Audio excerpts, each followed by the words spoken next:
نور کا نور کا نور کا نور کا تو ہے سایہ نور کا، ہر عضو ٹکڑا نور کا تو ہے سایہ نور کا، ہر عضو ٹکڑا نور کا۔ سائے کا سایہ نہ ہوتا ہے نہ سایہ نور کا، سائے کا سایہ نہ ہوتا ہے نہ سایہ نور کا۔ صلی اللہ علیہ یا رسول اللہ، وسلم علیہ یا حبیب اللہ۔ کس کی آمد ہے، کس کی آمد ہے، یہ کیسی چمن آرائی ہے۔ ہر طرف پھول مہکتے ہیں، بہار آئی ہے۔ ہر طرف پھول مہکتے ہیں، بہار آئی ہے۔ ایک درخت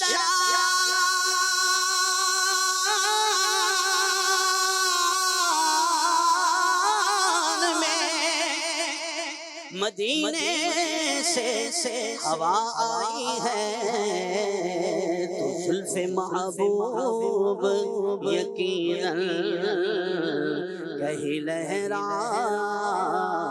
ہے۔ زلف محبوب یقیناً کہیں لہرائی ہے۔ صلی اللہ علیہ یا رسول اللہ، وسلم علیہ یا حبیب اللہ۔ آمد شاہ عرب ہے، آمد شاہ عرب ہے، آمد شاہ عرب ہے، آمد شاہ عرب ہے۔ نصیب چمکے ہیں فرشوں کے، عرش کے چاند آ رہے ہیں۔ نصیب چمکے ہیں فرشوں کے، عرش کے چاند آ رہے ہیں۔ جھلک سے جل کی فلک ہے روشن، جھلک سے جل کی فلک ہے روشن، وہ شمس تشریف لا رہے ہیں۔ آمد شاہ عرب ہے، آمد شاہ عرب ہے۔ سرکار کی آمد، دلدار کی آمد، منٹھار کی آمد، آقا کی آمد، داتا کی آمد، مرحبا آمد شاہ عرب ہے، آمد شاہ عرب ہے، آمد شاہ عرب ہے، آمد شاہ عرب ہے۔ سرکار کی آمد، دلدار کی آمد، منٹھار کی آمد، آقا کی آمد، داتا کی آمد، مرحبا آمد شاہ عرب ہے، آمد شاہ عرب ہے۔ شب ولادت میں سب مسلمان کیوں کرے جان مال قربان، شب ولادت میں سب مسلمان کیوں کرے جان مال قربان۔ ابو لہب جیسے ساس کافر، ابو لہب جیسے ساس کافر، خوشی میں جب فیض پا رہے ہیں۔ آمد شاہ عرب ہے، آمد شاہ عرب ہے۔ سرکار کی آمد، دلدار کی آمد، منٹھار کی آمد، آقا کی آمد، داتا کی آمد، مرحبا آمد شاہ عرب ہے، آمد شاہ عرب ہے۔ زمانے بھر میں یہ قاعدہ ہے کہ جس کا کھانا اسی کا گانا، زمانے بھر میں یہ قاعدہ ہے کہ جس کا کھانا اسی کا گانا۔ تو نعمتیں جل دکھا رہے ہیں، تو نعمتیں جل دکھا رہے ہیں، انہیں کے غم گا رہے ہیں۔ آمد شاہ عرب ہے، آمد شاہ عرب ہے۔ سے پہرے علم میں بیڑا پائے خدا نا خدا سہارا، اکیلا سالک ہوا مخالف غموں میں دنیا ستا رہے ہیں۔ آمد شاہ عرب ہے، آمد شاہ عرب سبحان اللہ سبحان اللہ، الحمدللہ رب العالمین والصلاة والسلام علی خاتم النبیین، اما بعد فاعوذ باللہ من الشیطان الرجیم، بسم اللہ الرحمن الرحیم، الصلاة والسلام علیک یا رسول اللہ وعلی آلک واصحابک یا حبیب اللہ، الصلاة والسلام علیک یا نبی اللہ وعلی آلک واصحابک یا نور اللہ۔ مدنی چینل کے ناظرین، آپ دیکھ رہے ہیں پروگرام نور والے نبی صلی اللہ علیہ وسلم۔ نور والے نبی صلی اللہ علیہ وآلہ وسلم کی مبارک زندگی ہمارے لیے مشعل راہ ہے۔ نبی پاک علیہ الصلوۃ والسلام کی مبارک زندگی کو ہمارے لیے اسوہ حسنہ قرآن میں بیان کیا گیا ہے۔ پیارے آقا علیہ الصلوۃ والسلام کی زندگی کا بچپن کا دور ہو یا جوانی کا دور ہو، یا پھر آقا کریم علیہ السلام کی مبارک زندگی کا آخری دور ہو، ہر دور میں اور زندگی کے ہر لمحے میں یقیناً امت کے لیے رہنمائی ہے۔ جو آقا کریم علیہ السلام سے محبت کرنے والا ہے وہ یقیناً چاہتا ہے کہ مجھے اپنے پیارے نبی نور والے آقا صلی اللہ علیہ وسلم کی مبارک زندگی کے بارے میں معلومات حاصل ہوں۔ تو اس کے لیے ایک تو کتابوں کا مطالعہ کیا جائے، علماء کرام کی باتیں سنی جائیں، ان کے بیانات سنے جائیں، اور اس کے ساتھ ساتھ الحمدللہ مدنی چینل کے پروگرام بھی اگر آپ دیکھیں تو انشاءاللہ آپ کو نور والے نبی صلی اللہ علیہ وسلم کی مبارک زندگی کے روشن پہلو معلوم ہوں گے۔ آج ہمارا موضوع وہ ہے نور والے نبی صلی اللہ علیہ وسلم کی جوانی۔ مبلغین جو ہمارے ساتھ بزرگ مبلغین ہیں، ان سے معلوم کریں گے کہ نور والے نبی صلی اللہ علیہ وسلم کی جوانی کا عالم کیا تھا، نور والے آقا صلی اللہ علیہ وسلم کے جوانی میں کیا کیا معاملات تھے، اللہ تعالیٰ نے آپ کو کیسی فہم و فراست عطا کی، کیسی عقل و دانائی عطا کی۔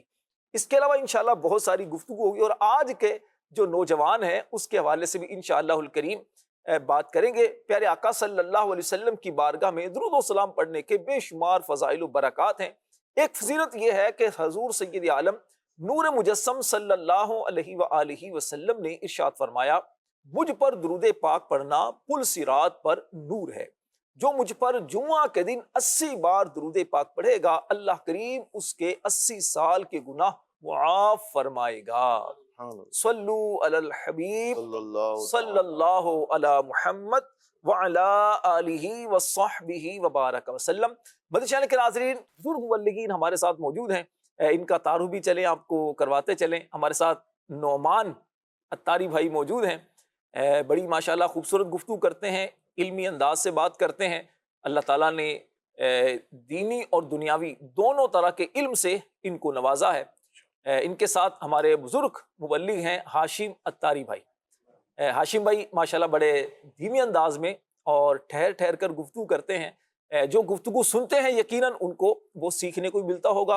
اور نعت خواں ہمارے ساتھ ہیں محفوظ عطاری بھائی۔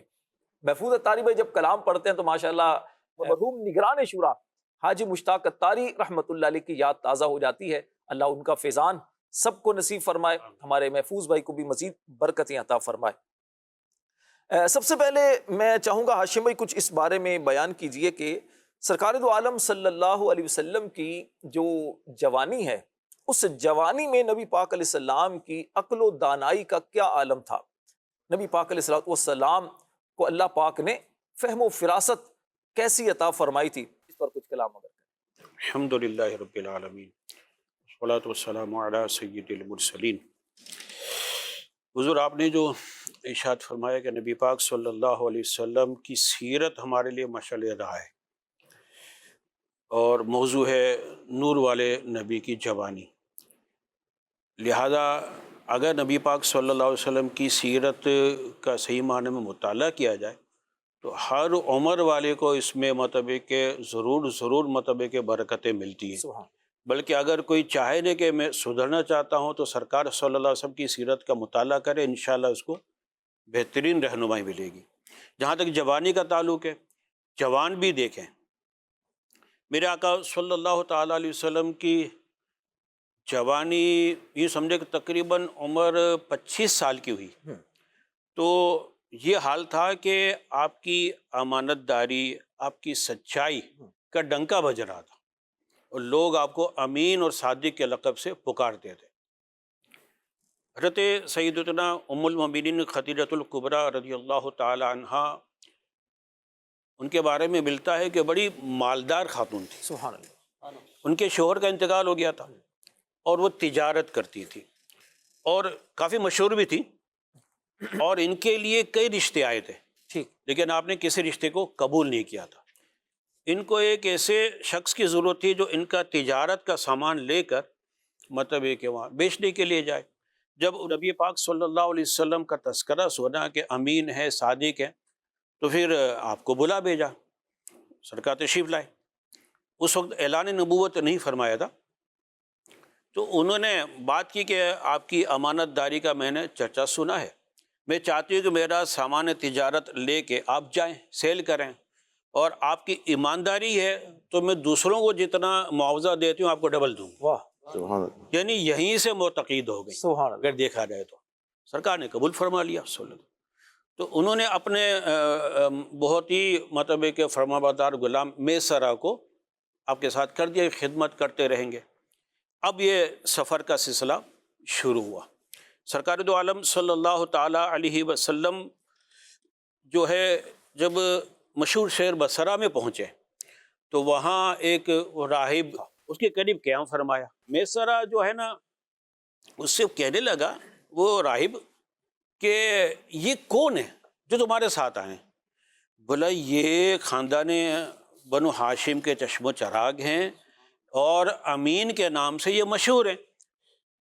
تو اس نے کہا کہ دیکھیں یہ جس درخت کے نیچے آرام فرما رہے ہیں نا، یہ وہ درخت ہے کہ نبی کے سوا کوئی یہاں نہیں بیٹھا۔ اللہ، دوسرا میں نے ان کو بغور دیکھا ہے تو میرا یقین ہو گیا ہے کہ یہی مطلب خاتم النبیین ہے، واہ، تو لہذا تم ان کا اچھی طرح سے خیال رکھنا، اور کاش میں زندہ رہ جاؤں اور جب یہ اعلان نبوت فرمائے تو میں بھی موجود ہوں اور میں ان کی خدمت کروں، سبحان اللہ، اور ان کو جہاں بھی رکاوٹ آئے میں خود کو پیش کروں۔ سبحان اللہ۔ یہ اس نے مطلب کہا، یعنی کہ خالی سرکار صلی اللہ علیہ وسلم کی زیارت کر کے ہی لوگ معتقد ہو جایا کرتے۔ سبحان اللہ۔ اصل میں کیا تھا ہاشم بھائی، یہ جو راہب جو ہوا کرتے تھے نا، ایک الگ تھلگ رہ کر لوگوں سے عبادت کرتے، تارک الدنیا ہو کر، یعنی دنیا سے بالکل کنارہ کش ہو کر، اور آسمانی جو کتابیں جیسے موسیٰ علیہ السلام پر تورات نازل ہوئی تو تورات کے یہ ماہر تھے۔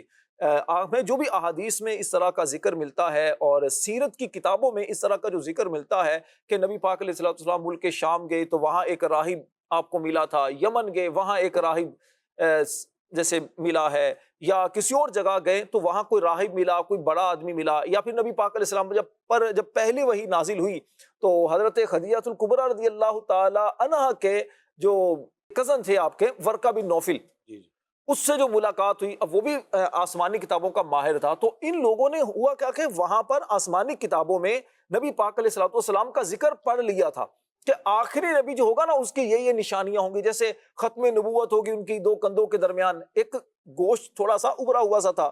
اچھا، اسی طرح نبی پاک علیہ السلام کے بارے میں پڑھا کہ ان کے اوصاف یہ ہوں گے۔ حضرت زید بن ثانہ رضی اللہ تعالی عنہ کا گزشتہ دنوں ذکر ہوا تھا کہ وہ یہودیوں کے بہت بڑے عالم تھے، تو وہ بھی جب مسلمان ہوئے نا تو ان کے مسلمان ہونے کی بھی ایک وجہ یہی کہ انہوں نے کہا میں نے گزشتہ آسمانی کتابوں میں جو سیرت پڑھی تھی اس میں یہ تھا کہ نبی آخر الزمان صلی اللہ علیہ وسلم کی سیرت کا ایک پہلو یہ بھی ہے کہ ان میں دو باتیں ہوں گی، باقی ساری باتیں میں نے دیکھ لی لیکن دو باتیں نہیں دیکھی۔ نمبر ایک، ان کی جو قوت برداشت ہوگی وہ کمال کی ہوگی، تحمل، بردباری، قوت برداشت۔ اور دوسری بات یہ تھی کہ جتنا ان سے کوئی جہالت کا برتاؤ کرے گا نا ان کے حلم میں اور اضافہ ہوتا چلا جائے گا۔ تو انہوں نے کیا بھی اسی طرح کا کچھ معاملہ تھا چیک کرنے کے لیے، تو جب پتہ چل گیا تو پھر یہ دامن اسلام میں آگے۔ عبداللہ بن سلام رضی اللہ تعالیٰ عنہ یہودیوں کے بہت بڑے عالم تھے، تو یہ بھی جب ایمان لے کر آئے ان کی وجہ بھی یہی بنی کہ انہوں نے آسمانی کتابوں میں پڑھا ہوا تھا نبی پاک علیہ السلام کا ذکر خیر، مدینہ میں جب آئے تو پھر اس وقت انہوں نے دیکھا، خود فرماتے ہیں کہ میں نے آقا کریم علیہ السلام کو دیکھا کہ صحابہ کے درمیان ہیں اور کچھ ارشاد فرما رہے ہیں، تو اس میں یہ بھی تھا کہ سلام کو عام کرو، کھانا کھلاؤ، تو کہا یہ وہ باتیں جو میں نے پڑھی تھی کہ یہ نبی آخر الزمان میں چیزیں ہوں گی۔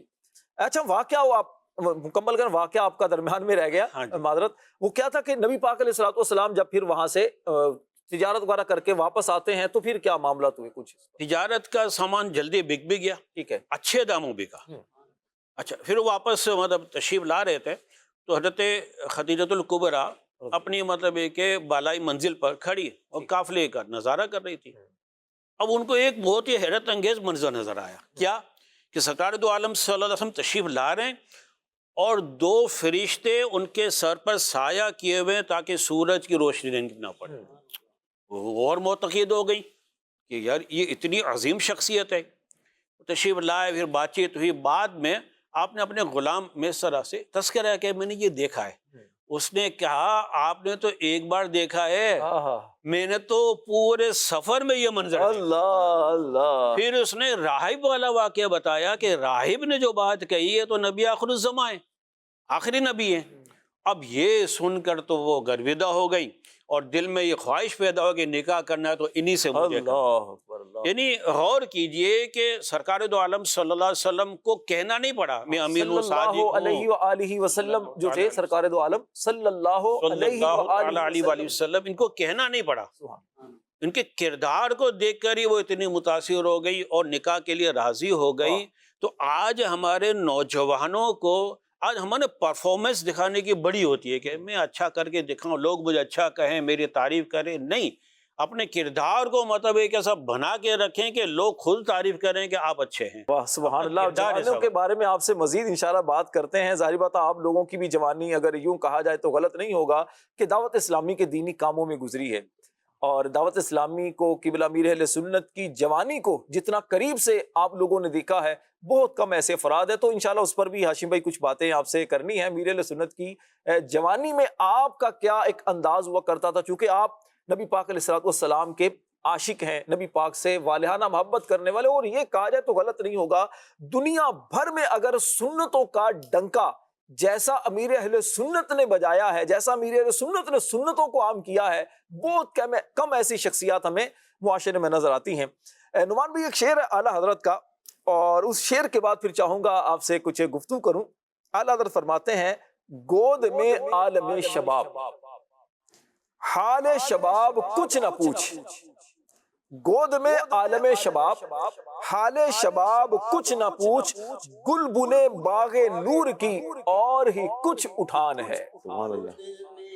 عالم شباب، گود میں عالم شباب، حال شباب کچھ نہ پوچھ، بلبل باغ نور کی، ہاں بلبل باغ نور کی اور کچھ اٹھان ہے۔ سبحان اللہ۔ شعر کا مطلب آپ ہی بتائیں گے یا میں کچھ عرض کروں؟ جیسے آپ حکم فرمائیں۔ نہیں، اگر آپ کچھ بیان کریں تو پھر تو کیا بات ہے۔ بسم اللہ الرحمن الرحیم، الحمدللہ رب العالمین والصلاة والسلام علی سید المرسلین۔ پیارے آقا صلی اللہ تعالیٰ علیہ وآلہ وسلم کی جوانی مبارک، اس کی کیا شان ہے، اور ہم کیا اندازہ لگا سکتے ہیں کہ یوں کہیے کہ جب وطن اقدس میں تھے تو لوہے محفوظ پہ چلنے والی قلم کی آواز سن لیتے، والدہ کے جب شکم اطہر میں تھے تو لوہے محفوظ پہ چلنے والی قلم کی آواز سماعت فرما لیتے، جھولے میں ہوتے اپنی انگلیاں مبارک اٹھاتے تو چاند ان کا دل بہلاتا. آئے ہائے ہائے. یعنی ایسے نور والے آقا کے نور والے باغ میں سے ایک حسین پھول ہے جس کی اٹھانی کچھ اور تھی. آئے ہائے سبحان. یہ آقا کریم علیہ وسلم کی جوانی مبارک کا عالم کیا ہے. چنانچہ ایک مشہور ہے واقعہ، لڑائی جھگڑے بہت ہوا کرتے زمانہ جاہلیت میں تو بڑے ہوا کرتے تھے، یہ ہو اسلام سکتا سے ہے. پہلے ہاں بہت جھگڑے ہوا کرتے، بالکل ایسا ہی اور یہ ایسی لڑائیاں ہوتی تھیں کہ سینکڑوں گھرانے ان کی تباہ و برباد ہو گئے. ایسا ہی بالکل. اور امن و امان کی ایسی صورت تھی کہ آئے دن لوٹ مار، پریشانیاں، اور یہ ساری چیزوں نے جو ہے امن و امان کو غارت یعنی برباد کر چکے تھے. کوئی شخص اپنی جان و مال کی حفاظت کو وہ محفوظ نہیں پاتا تھا کہ کیا ہوگا، نہ دن کو چین نہ رات کو آرام. ایسی وحشت ناک صورت میں ان معاملات کو حل کرنے کے لیے کچھ صلح پسند لوگوں نے یہ ایک تحریک چلائی کہ اصلاح کی جائے. چنانچہ بنو ہاشم، بنو زہرا اور بنو اسد، یہ قبائل قریش کے بڑے بڑے سرداروں نے عبداللہ بن جدعان کے مکان پر جمع ہوئے اور حضور کے چچا زبیر بن عبد المطلب نے یہ تجویز پیش کی کہ موجودہ حالات کو سدھارنے کے لیے کوئی معاہدہ کیا جائے اور ایک ایگریمنٹ بنایا جائے تاکہ اس وجہ سے ہمارے معاملات درست ہوں. اور ان میں یہ معاہدوں میں انہوں نے یہ اوتھ یعنی قسم لی اور اس بات کا ایگریمنٹ کیا کہ ہم لوگ ملک سے بد امنی دور کریں گے، مسافروں کی حفاظت کریں گے، غریبوں کی امداد کرتے رہیں گے، مظلوم کی حمایت کریں گے، اور کسی ظالم یا غاصب یعنی زبردستی جو حق چھین لیتا ہے ان کو مکہ میں نہیں رہنے دیں گے. اس ایگریمنٹ میں شریک کئی نام کے لوگ ایسے تھے جن کا نام فضل تھا، کئی ایسے لوگ تھے جن کا نام فضل تھا. اسی لیے اس معاہدے کو، اس ایگریمنٹ کو حلف الفضول کہتے ہیں، یعنی چند آدمیوں کا معاہدہ جن کا نام فضل تھا. اس سارے میٹنگ میں اور سارے ایگریمنٹ جو ہوئے اس میں آقا کریم علیہ وسلم بھی تشریف فرما تھے، شریک تھے. آپ صلی اللہ تعالیٰ علیہ وسلم کو یہ معاہدہ، یہ ایگریمنٹ اتنا پسند تھا کہ آپ فرماتے کہ اگر اس کے بدلے مجھے کوئی سرخ اونٹ دیتا تو مجھے اتنی خوشی نہ ہوتی جتنی خوشی مجھے اس معاہدے سے. اس واقعے سے ہمیں یہ سبق ملا کہ آقا کریم علیہ والسلام کی دانائی، عقل کتنی فصاحت رکھتی کہ عرب کے بڑے بڑے قبیلے کے سرداروں نے آقا کریم علیہ والسلام کو اس ایگریمنٹ میں جو معاہدے ہوئے اس میں آپ صلی اللہ علیہ وسلم کو اس میٹنگ میں رکھا. اور آپ صلی اللہ علیہ وسلم کی عقل و دانائی کے تو کیا ہم بیان کریں گے کہ مشہور تابعی بزرگ حضرت وہب بن منبہ رحمۃ اللہ تعالیٰ علیہ فرماتے ہیں کہ میں نے 71 صحیف یعنی 71 قرآنی صحیفے جو آسمانی کتابوں کے جو صحیفے کہا جاتے ہیں، انہوں نے اس کی اسٹڈی کی، ان کو پڑھا، اور اس میں یہ پایا کہ from the beginning of the world till and of the world, یعنی ابتدائے دنیا سے لے کر فنائے دنیا تک تمام لوگوں کی جو عقلیں ہیں، جو عقول ہیں، ان تمام عقلوں کو جمع کر دیا جائے اور آقا کریم علیہ وسلم کی عقل مبارک کو رکھا جائے تو ان کی مثال ایسے ہے جسے تمام ریگستانوں کے سامنے ایک ذرہ. اللہ اللہ. ایسی آقا کریم علیہ وسلم کی عقل مبارک. آپ اس سے اندازہ لگائیے کہ دنیا کو اللہ پاک نے فرمایا دنیا کا ساز و سامان جو کچھ بھی ہے، کتنی بڑی دنیا ہے، شاید پوری دنیا کے اندر، پوری کائنات میں کوئی مخلوق یہ دعویٰ نہیں کر سکتی میں نے پوری دنیا کو، پوری کائنات کو دیکھ لیا ہے. اس پوری دنیا کے سامان کو اللہ کیا فرماتا ہے؟ قل متاع الدنیا قلیل. اے پیارے حبیب تم فرماؤ دنیا کا سامان قلیل ہے، لیکن پیارے آقا مدینے والے مصطفیٰ، اللہ کے پیارے حبیب، نور والے نبی صلی اللہ علیہ وسلم کے عظیم اخلاق کو، قرآن نے آپ کے اخلاق کو عظیم کہا. انک لعلی خلق عظیم، بے شک تم یقیناً عظیم اخلاق پر ہو. نبی پاک کے اخلاق کیا ہے؟ عظیم. نبی پاک کی خلقت، آپ کی جو ذات ہے وہ اللہ نے اس کو جمیل کیا ہے، اور نبی پاک جیسا نہ کوئی آیا نہ کوئی آئے گا. جو نعمان بھائی نے ایک تاریخی ایک بات بتائی، پیارے آقا علیہ الصلوۃ والسلام کی عمر مبارک اس وقت جوانی کی تھی، جوانی کی عمر مبارک ہے، اس وقت آقا کریم علیہ السلام نے حلف الفضول یعنی وہ افراد جن کا نام فضل تھا انہوں نے مل کر ایک معاہدہ جو کیا تھا قوم کی فلاح و بھلائی کے لیے، اس میں نبی پاک علیہ السلام نے بھی شرکت فرمائی۔ ایک طرف تو انہوں نے جیسے اشارہ کیا، دوسرا یہ بھی ہے کہ آقا کریم علیہ السلام اس وقت بھی مظلوموں کے خیر خواہ تھے، جو پریشان ہوتے ان کی پریشانیاں دور کرنے کے لیے کوششیں کیا کرتے تھے، اور فرماتے ہیں کہ اس معاہدے سے مجھے اتنی خوشی ہوئی کہ اگر اس معاہدے کے بدلے میں کوئی مجھ سے سرخ اونٹ بھی مجھے دیتا تو مجھے اتنی خوشی نہ ہوتی۔ یعنی اگر کوئی کہتا سرخ اونٹ لے لو، سرخ اونٹ دراصل عربوں میں بہت زیادہ ایک وہ قیمتی مال تصور کیا جاتا تھا۔ فرمایا مجھے اس سے اتنی خوشی نہیں ہوتی جتنی خوشی مجھے اس معاہدے میں ہوئی، کیونکہ اس میں غریبوں کا بھلا تھا، اس میں مظلوموں کی داد رسی تھی۔ اور ایک یہ بھی پتہ چلتا ہے پیارے آقا علیہ الصلوۃ والسلام اصلاح معاشرے کے حقیقی علم بردار تھے، جو لڑائی جھگڑوں اور خون خرابے والے معاملات کو ختم کروانے میں ہمیشہ پیش رہا کرتے تھے۔ پیارے اسلامی بھائیوں، مدنی چینل کے ناظرین، ہمیں بھی غور کرنا چاہیے، ہم بھی کبھی اس طرح کے معاملات کو دیکھیں تو دیکھیں جہاں پر اچھائی ہو، لوگ اچھائی والے جمع ہو، تھوڑے سے ہوں، ہمیں ان کے ساتھ مل کر ہیلپ کرنی چاہیے۔ قرآن میں اللہ نے کیا فرمایا؟ وَتَعَاوَنُوا عَلَى الْبِرِّ وَالتَّقْوَىٰ، یعنی نیکی اور بھلائی میں تعاون کرو، باہم تعاون کرو۔ تو مسلمان جب آپس میں تعاون کرتے ہیں، ایک دوسرے کی خیر خواہی کا جذبہ رکھتے ہیں، تو اس سے انشاءاللہ الکریم بہت ان کو بھی برکتیں ملتی ہیں۔ ابھی ہم سیگمنٹ دیکھتے ہیں مرحبا یا مصطفیٰ۔ سائے کا سایہ نہ ہوتا ہے نہ سایہ نور کا۔ مدنی چینل کے ناظرین اور مدنی مرکز فیضان مدینہ اسلام آباد میں موجود حاضرین، دعوت اسلامی ہے یہ، دعوت اسلامی ہے، دعوت اسلامی ہے یہ، دعوت اسلامی ہے۔ اتنا ادب پاوے خفا مرشد نہ ہو کاش سکھا تیرے میں صدقے دعوا یا رسول اللہ۔ نکاح بہت مہنگا ہو گیا۔ لڑکا اگر اپنی سادگی سے شادی کرنا چاہتا ہے تو لڑکی والے نہیں مانتے، لڑکی والے سادگی سے کرنا چاہیں تو کوئی اس کا رشتہ نہیں لاتا ہے۔ تو اس وقت معاشرے میں شاید بہت سارے گناہ اسی وجہ سے ہو رہے ہیں۔ بعض والدین کے خواب اتنے ہوتے ہیں کہ میرا بیٹا اس لیول تک پہنچ جائے، اس پوسٹ تک پہنچ جائے، پھر نکاح کریں گے۔ شریعت بھی ہمیں یہی حکم دیتی ہے کہ جتنی جلدی ہو سکے اس کی شادی کرو۔ ہمارے معاشرے سے بہت سارے گناہ، اگر ہم اس پر عمل کر لیں، جلدی شادی کی طرف آ جائیں تو بہت سارے گناہوں سے چھٹکارا مل سکتا ہے۔ مسلمانوں کے دوسرے خلیفہ حضرت سیدنا عمر فاروق رضی اللہ تعالیٰ عنہ فرماتے ہیں جب تمہاری اولاد بالغ ہو جائے تو ان کا نکاح کر دو اور ان کے گناہوں کا بوجھ اپنے کندھوں پر مت اٹھاؤ۔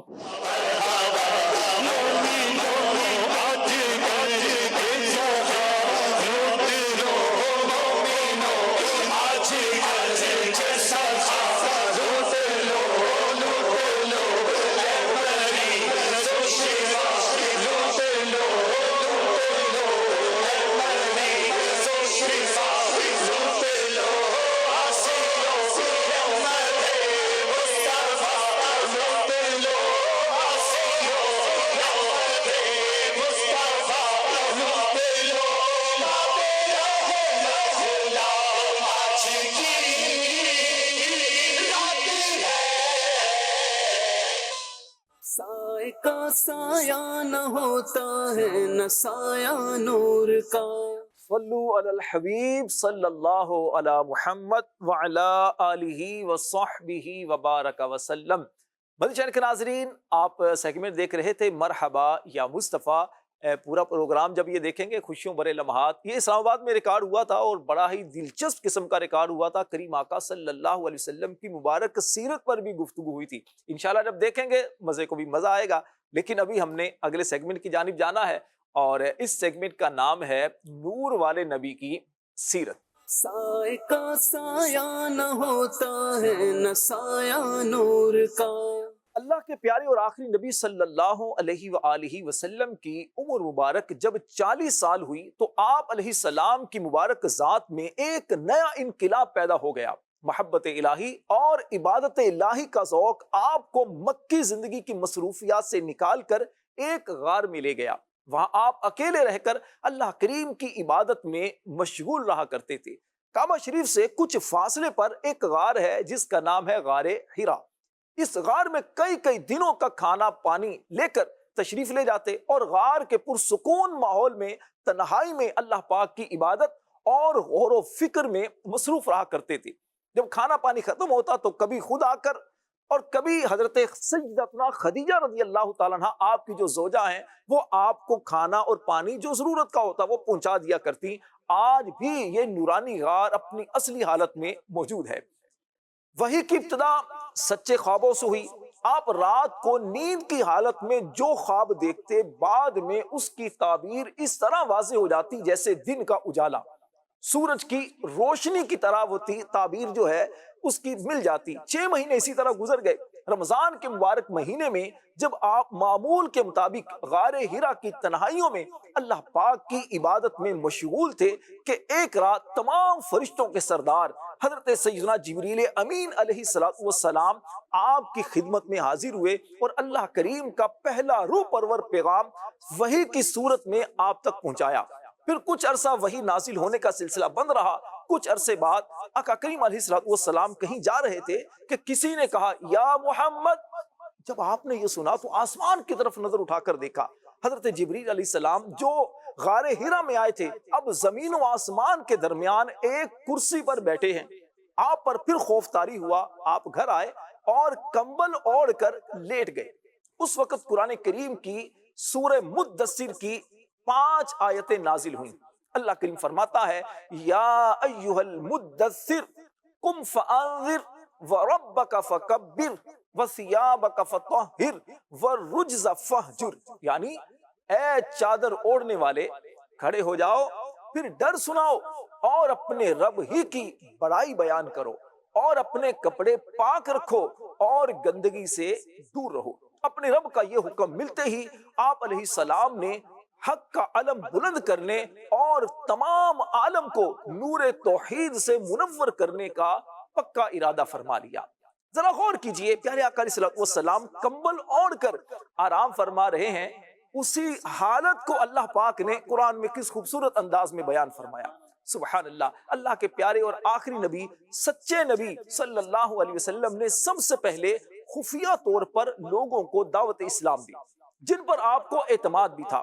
پیارے آقا علیہ السلام عرب کے حالات سے بخوبی واقف تھے۔ کریم آقا صلی اللہ علیہ وسلم کہ ان حالات میں جب کہ آقا کریم علیہ السلام نے دعوت اسلام دینا شروع کی تو ابتداءً کچھ لوگ آقا کریم علیہ السلام پر ایمان لے کر آئے۔ سب سے پہلے حضرت سیدہ خدیجہ رضی اللہ تعالیٰ عنہ جو آپ کی زوجہ ہیں وہ آپ پر ایمان لے کر آئیں۔ آزاد مردوں میں حضرت ابو بکر صدیق رضی اللہ تعالیٰ عنہ ایمان لے کر آئے۔ لڑکوں میں حضرت علی بن ابی طالب رضی اللہ تعالی عنہ انہوں نے اسلام قبول کیا، اور آزاد کردہ غلاموں میں یعنی جن غلاموں کو آزاد کیا گیا ان میں سب سے پہلے حضرت زید بن حارثہ رضی اللہ تعالی عنہ ایمان لے کر آئے، اور غلاموں میں حضرت سیدنا بلال حبشی رضی اللہ تعالی عنہ نے اسلام قبول کیا۔ تبلیغ اسلام کا یہ سلسلہ خفیہ طریقے سے جاری رہا۔ جس طرح پیاسا میٹھے اور ٹھنڈے پانی کی طرف لپکتا ہے، ایسے ہی خوش نصیب روحیں دیوانہ وار آقا کریم علیہ السلام کی اس دعوت کو قبول کرنے کے لیے لپکنا شروع ہو گئی۔ 3 سال کے اس عرصے میں مسلمانوں کی ایک جماعت تیار ہو گئی۔ اس دوران آپ دار ارقم میں بھی رہے اور مسلمانوں کی تربیت فرماتے رہے۔ اعلان نبوت کے 4تھے سال سورہ حجر کی یہ آیات نازل ہوئی جس میں اللہ کریم نے ارشاد فرمایا فَاصْدَعْ بِمَا تُؤْمَرْ وَأَعْرِضْ عَنِ الْمُشْرِكِينَ، ایسے پس وہ بات اعلانیہ کہہ دو۔ اللہ نے فرمایا پس وہ بات اعلانیہ کہہ دو جس کا آپ کو حکم دیا جا رہا ہے اور مشرکوں سے منہ پھیر لو، جس میں اللہ پاک نے حکم فرمایا کہ کھلم کھلا سب کو دین کی تبلیغ فرمائیے۔ اس کے بعد رسول کریم علیہ السلام اعلانیہ طور پر دین اسلام کی تبلیغ فرمانے لگے اور شرک اور بت پرستی اور جہالت کی کھلم کھلا برائی بیان فرمانے لگے۔ ایسے ماحول میں تمام قریش بلکہ پورا عرب آپ کی مخالفت کرنے لگا، اور پھر وہ وقت بھی آیا کہ جب نبی پاک علیہ السلام نے لوگوں کو دعوت اسلام جب دی جانے لگی، علل اعلان دعوت اسلام دی جانے لگی، تو عرب جو آپ کے دشمن بنتے چلے جا رہے تھے، مکہ میں آپ پر اور آپ کے صحابہ پر زندگی کو تنگ کیا جانے لگا، اور بالآخر وہ وقت آیا کہ جب مسلمانوں نے مکہ سے ہجرت مدینہ کی طرف کی۔ کیا واقعات ہوئے، کیا حالات ہوئے، پھر مدینہ سے اسلام کی کیسے اٹھان ہوئی، انشاءاللہ الکریم اس کو مزید پھر آگے ہم سنیں گے۔ اللہ کریم سے دعا کرتے ہیں مالک لم یزل پیارے آقا علیہ السلام کے فیوز و برکات سے ہم سب کو مالا مال فرمائے، آمین بجاہ النبی الامین صلی اللہ علیہ وآلہ وسلم۔ ہاشم بھائی یہ بتائیے گا کہ میں نے جس طرح ذکر کیا تھا کہ آج کے نوجوانوں کو آقا کریم علیہ السلام کی جوانی کا ایک جو مبارک انداز ہوا کرتا تھا، آج کے نوجوانوں کو کیا پیغام دیں گے؟ نوجوانوں کو زندگی میں کن باتوں کا خاص طور پر خیال کرنا چاہیے؟ اور میں چاہوں گا اس کے ساتھ ساتھ آپ یہ بھی ذکر کریں کہ آپ لوگوں نے جیسی دعوت اسلامی میں ماشاءاللہ ایک زندگی گزاری ہے، ایک جوانی یا سمجھ لیں آپ کی دعوت اسلامی میں گزر گئی، ماشاءاللہ ابھی بھی اللہ آپ کو سلامت رکھے، وقت گزر رہا ہے، امیر اہل سنت کی جوانی بھی آپ لوگوں نے دیکھی ہے، تو دونوں طرح کی چیزوں کو اگر کچھ بیان کریں تاکہ ہمارے جو نوجوان جو ناظرین ہیں ان کو ایک زندگی گزارنے کا سلیقہ اور طریقہ ملے۔ نبی پاک صلی اللہ علیہ وسلم کی جوانی کے واقعات جو ہم سن رہے ہیں نا، خیر سننے سے بھی فائدہ ہے اور بیان کرنا بھی بہت بڑی سعادت ہے۔ حضرت سفیان بن عیینہ رحمۃ اللہ تعالیٰ علیہ کا قول ملتا ہے کہ صالحین کے تذکرے کے وقت اللہ کی رحمت نازل ہو۔ سبحان اللہ، تو یہاں سرکار تو صالحین کے بھی مطلب کے نبی ہیں، سبحان اللہ، تو ان کا تذکرہ تو رحمت تو ملے گی، وہ اپنی جگہ پہ۔ سبحان اللہ۔ لیکن جب ہم نبی پاک صلی اللہ علیہ وسلم ہوں یا کوئی اور بزرگ ہوں، ان کا تذکرہ سنیں تو ہمیں پھر ان کی سیرت پہ نظر کر کے تو ان سے مطلب ہے کہ ہمیں رہنمائی لینی چاہیے کہ ہم ان کی سیرت پہ چلیں۔ اچھا دیکھیں، ایک چیز تو ہاشم بھائی یہ ہے جس طرح ماشاء اللہ توجہ دلا رہے ہیں کہ آقا کریم علیہ السلام یا کسی بھی اللہ والے کی باتیں سنیں، دل میں ایک محبت میں اضافہ ہوتا ہے، خوشی ہوتی ہے، لیکن اس کے ساتھ ساتھ ان بزرگوں کی تعلیمات کیا تھی؟ جی، یہ کہہ کر چھوڑ دینا کہ ٹھیک ہے جی یہ تو وہی کرتے تھے، تو بھائی وہ اسی لیے کرتے تھے کہ آپ بھی کریں۔ وہ بھی انسان تھے، ہاں، ان کے بھی اہل و عیال تھے، وہ بھی کماتے تھے، جی، وہی کم ہم بھی کر رہے ہیں، تو کون سا مشکل ہے؟ ہاں، ٹھیک ہے، یہ الگ بات ہے کہ ان کی کچھ خصوصیات تھیں، ہاں جی، وہ کچھ الگ چیزیں، لیکن وہ ایسا نہیں ہے کہ ہر چیز کو خصوصیت کے کھاتے میں ڈال کر کے جی ہم نکل جائیں، ایسا نہیں۔ جیسے عبادت کی بات لیں، جی، اگر کوئی سچا عاشق رسول ہے اور نبی پاک صلی اللہ علیہ وسلم کی سیرت کو سامنے رکھتا ہے تو سچے عاشق رسول کی نشانیاں بھی تو اپنے لائے۔ مثلا عاشق رسول بات کرنا، پھر امیر اہل سنت عاشق رسول ہمارے سامنے جن کو آپ نے قریب سے دیکھا ہے تو اس کا ذکر خیر ہو جائے۔ نمازوں کی پابندی، روزوں کی پابندی، سچائی ہے، ایمانداری ہے، اور موجودہ دور میں ہمارے لیے اگر دیکھے جائے تو سنتوں پر عمل کرنے والے، سرکار صلی اللہ علیہ وسلم کی سیرت کی پیروی کرنے والے امیر علیہ سنت کی شخصیت ہمارے لیے مطلب ایکسیلنٹ رول ماڈل ہے۔ ایسی باتیں بتائیں نا جو کتابوں میں نہیں ہیں، کتابوں آپ میں نے نہیں۔ جو دیکھی امیر اہل سنت کی وہ بتائیں تاکہ وہی بزرگوں سے کچھ فائدہ حاصل ہو۔ دیکھیں امیر علیہ سنت جو ہے نا دعوت اسلامی سے پہلے ہی مذہبی ماحول میں تھے۔ ٹھیک ہے، مجھے یاد پڑتا ہے آپ کا کب امیر علیہ سنت سے پہلا تعارف ہوا؟ اور حضور 1982 81 میں دعوت اسلامی کا آغاز ہوا ہے، جی، 82 میں آپ کا تعلق ہو گیا، ویسے 81 سے ہی انٹروڈکشن ہو گیا تھا، ٹھیک ہے، تو لیکن 82 سے باقاعدہ میرا آنا جانا شروع ہوا۔ ککڑی گراؤنڈ میں جب ہمارا پہلا دوسرا اجتماع ہوا تھا اس میں بھی شرکت ہوئی تھی۔ امیر علیہ سنت کی عمر مبارک اس وقت میرے خیال میں یہی 30-35 سال کے یہی ہوگی، جوانی والی جوانی ہوگی، والی عمر ہے۔ لیکن ان کو دیکھا ہے کہ نماز کی کتنی پابندی، نہ پوچھیں، جماعت ان کی نہیں چھوٹتی تھی۔ اللہ، میں چاہ رہا امیر ہوں علیہ سنت رہتے تھے موسیٰ میں، ٹھیک ہے، موسیٰ سے شہید مسجد ہاں، دور تھی، تقریباً 1 کلومیٹر کے قریب فاصلہ ہوگا۔ آپ وہاں سے فجر کی نماز کے لیے آتے تھے، صحیح ہے، ٹھیک ہے نا۔ روزوں کے اتنے پابند ہیں، آج کل تو امیر سنت مدنی فیس لیتے ہیں نا، مدنی قافلہ، پہلے روزوں کی فیس ہوتی تھی۔ اچھا میرے ساتھ چلنا ہے، روزہ رکھنا پڑے۔ اللہ، ایک بار حیدرآباد روانگی ہوئی ان کے ساتھ کسی مسئلے کے حل کے لیے، وہ مسئلہ تھا کہ جس کو امیر سنت ہی حل کر سکتے تھے، ٹھیک ہے، تفصیل میں نہیں جانا چاہتا۔ تو سعادت ملی، وہ شہید مسجد موجود تھا، چلنا ہے، کل آنا، روزہ رکھ کے آنا۔ اللہ اللہ، اور راشد بھائی جو راستے میں نے دیکھا، ہم عصر کے لیے رکے، عصر کی نماز پڑھی، ایک گاڑی کا ایکسیڈنٹ ہوا تھا، وہاں میں لے گئے۔ دیکھو یار، عبرت پکڑو، موت کبھی بھی آ سکتی ہے۔ یعنی ہر چیز میں آخرت کی طرف ذہن لے کر جاتے ہیں۔ نعمان بھی وقت کم ہے اور باتیں بہت ساری آپ کے پاس بھی ہوں گی، میں چاہ رہا ہوں آخری کچھ لمحات ہیں، امیر علیہ سنت کی کچھ یادیں تازہ کی جائیں، لیکن جوانی والی کیونکہ پیارے آقا علیہ السلام کی جوانی آج کا ہمارا موضوع تھا، تو عاشق ماہ نبوت امیر اہل سنت چونکہ نبی پاک سے بہت زیادہ محبت فرماتے ہیں، بہت محبت فرماتے ہیں، آپ کی آر سے بھی بڑی محبت کرتے ہیں، تو امیر اہل سنت کا ذکر خیر کریں گے تو انشاءاللہ الکریم ہمارے دل میں عشق رسول میں بھی اضافہ ہوگا اور جوانوں کو بھی زندگی گزارنے کا طریقہ اور سلیقہ سیکھنے کو ملے گا. کیا فرماتے ہیں؟ میری جب امیر اہل سنت سے جب پہلی ملاقات ہوئی کب ہوئی تھی؟ غالباً 1984 یا کچھ ٹھیک ہے، کم و بیش، تو ہمیشہ 28 سال ہو گئے ہیں تقریباً. کم و بیش ہو گئے. اور میں اس وقت ٹیوشن میں جا رہا تھا، جو شہید مسجد ہے اس کے آگے کی ایک جگہ تھی، وہاں پہ ٹیوشن پہ. اس وقت میرا لباس کچھ اور تھا، اچھا ٹھیک ہے. تو میں گیا، ہلکی سی 2-3 بال داڑھی کے نکلے ہوں گے، تو ایک شعرا تھا کہ مرید بننا ہے، مرید بننا ٹھیک ہے. ہے. اور میں شہید مسجد میں حاضر ہو گیا. عصر کے بعد عموماً آپ جلوہ فرما ہوتے اور مریدین بھی فرماتے، تعویذات بھی دیتے. میں نے جا کے مادری صاحب نے کہا کہ مجھے مرید بننا ہے، لیکن ہاں میں یہ کپڑے ایسے پہنوں گا اور میں ایسے ہی رہوں گا. اور میں نے لٹرلی اس انداز سے کہا تھا اپنی زبان میں میمنی میں کہ میں ایسے ہی رہوں گا. کہا تھا سن لیں میمنوں کو خوشی ملے گی. اس وقت حضرت صاحب کہتے تھے. ہاں تو کیسے کہا تھا؟ میں نے کہا تھا حضرت صاحب ہی کپڑا پہناتے ہو، ہی رہنے ہو. اچھا. تو اس وقت امیر علیہ السلام نے فرمایا کہ داڑھی تو نہیں کاٹنے کی. میں نے کہا نہیں، داڑھی میری کاٹنے کی نیت نہیں ہے، انشاءاللہ میں نہیں کاٹوں گا. ہاں بس ٹھیک ہے، چلو مرید بن گئے.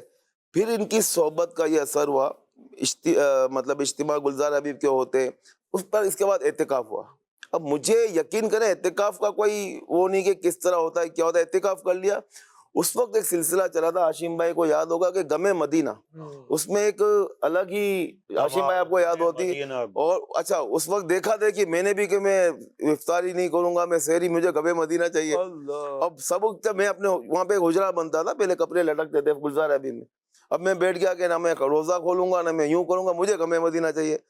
یقین کریں امیر اہل سنت تشریف لائے، انہوں نے مجھے سینے سے لگایا، بولا نعمان بیٹا کھا لو. میں نے کہا نہیں مجھے غم مدینہ چاہیے. بولا غم مدینہ ہوتا کیا پتہ ہے؟ میں نے کہا مجھے غم مدینہ چاہیے. اب وہ بالکل ینگ تھے، اپنے ہاتھ سے کھانا کھلایا. اور وہ یقین کریں کہ اس وقت بھی وہ نظارہ، مطلب یہ کہ اپنے جذبات کو میں کنٹرول نہیں کر پا رہا. وہ شفقتیں اور محبتیں اگر شروع ہو جائیں تو پتہ چلے کہ اتنی شفقتیں ہیں کہ یہ تو دیکھیں آج کھڑی ماشاءاللہ کھلی ہیں تو باتیں اندر کی پتہ چلی ہے نا، تو انشاءاللہ مزید آگے آگے باتیں شفقت کتنی امیر سنت کی کہ ان کی نظر دیکھیں کہ یہ فاقہ کر کے بیٹھے ہوئے ہیں، لہٰذا ان کی دلجوئی کرنی. اب دیکھیں عاشم، اس دور کی بات ہے کہ جب آپ کا باقاعدہ اتنا شہرہ نہیں تھا، امیر اہل سنت کا باقاعدہ اتنا شہرہ نہیں تھا، اور جتنے آج لاکھوں کروڑوں ماشاءاللہ آپ کے چاہنے والے ایسا نہیں تھا. لیکن اللہ تعالیٰ نے آپ کو وہ مقام دیا ہے. سچ ہے جو اللہ والا ہو جاتا ہے تو لوگ اس کے ہو جاتے ہیں. اللہ کریم سے دعا کرتے ہیں اللہ پاک آج کا پروگرام اپنی بارگاہ میں قبول فرمائے. نور والے نبی صلی اللہ علیہ وسلم کی جوانی کا صدقہ اللہ ہم جوانوں کو بھی نیک بنائے، اپنے حبیب علیہ السلام کا اطاعت گزار بنائے. آمین بجاہ النبی الامین صلی اللہ علیہ وسلم. دیکھتے رہیے مدنی چینل. صلو علی الحبیب صلی اللہ علی محمد وعلی آلہ وصحبہ وبارک وسلم. نور کا نور کا نور کا نور کا تو ہے سایہ نور کا، ہر عضو ٹکڑا نور کا. تو ہے سایہ نور کا، ہر عضو ٹکڑا نور کا. سائے کا سایہ نہ ہوتا ہے نہ سایہ نور کا. سائے کا سایہ نہ ہوتا ہے نہ سایہ نور کا.